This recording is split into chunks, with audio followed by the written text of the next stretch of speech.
رسول الله صلی الله علیه وسلم په پیل کې د کومې قبیلې لپاره د شپون په توګه کار کاوه؟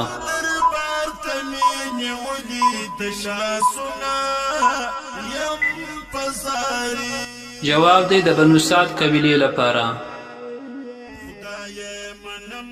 د حضور صلی الله علیه وسلم کومه کورواله د حضرت عمر رضی الله عنه لور وه؟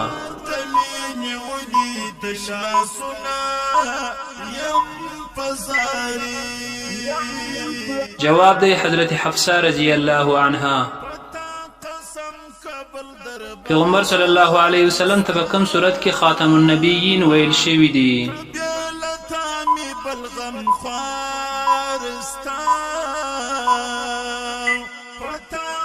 جواب دی په سورة الاحزاب کې.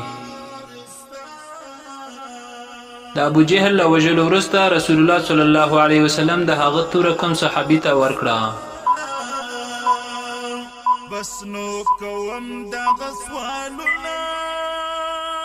جواب دی حضرت عبدالله بن مسعود رضی الله تعالی عنه ته. د رسول الله صلی الله علیه وسلم ټول څو اولادونه وو؟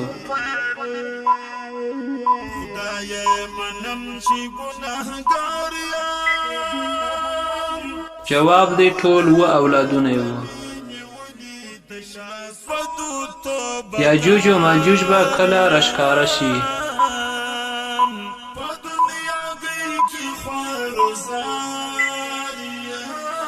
جواب دی چې کله دجال مردار شي. سوال انسان د مړي شخول له چا څخه زده کړل؟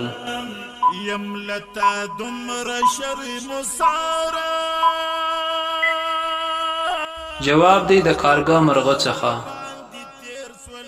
سوال له اسلام نه مخکې انسانانو د څه شي عبادت کاوه؟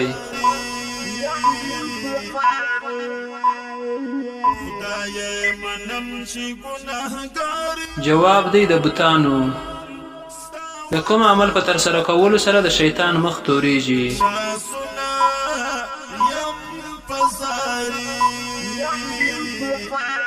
جواب دی مسواک وهل.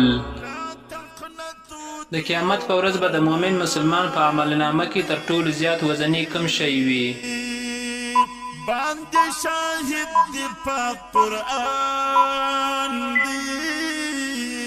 جواب دی ښه اخلاق. قیامت په اول له کوم ملک څخه شروع کیږي؟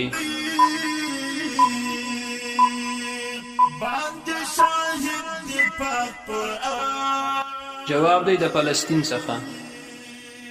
د قیامت په ورځ به کوم انسان ډیر وږی وي؟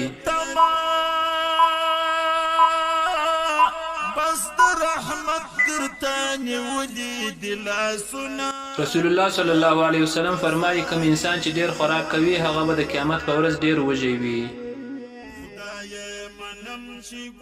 د قرآن مجید نه وروسته تر ټولو افضل کتاب کوم یو دی؟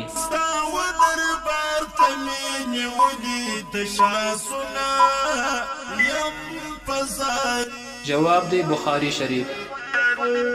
دوستانو زموږ چینل در سره سبسکرایب کړئ، ویډیو لایک کړئ او جهان مننه.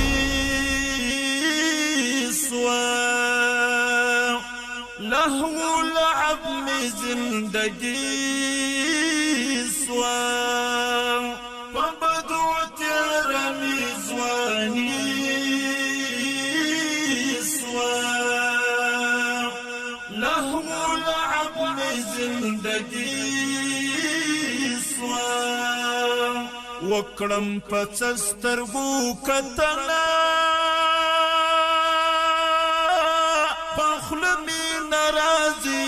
شرم پر یادونا یم پزاری خدای منم چی گناهگار یم ستا و دربار تمینی ولی تشاسونا یم پزاری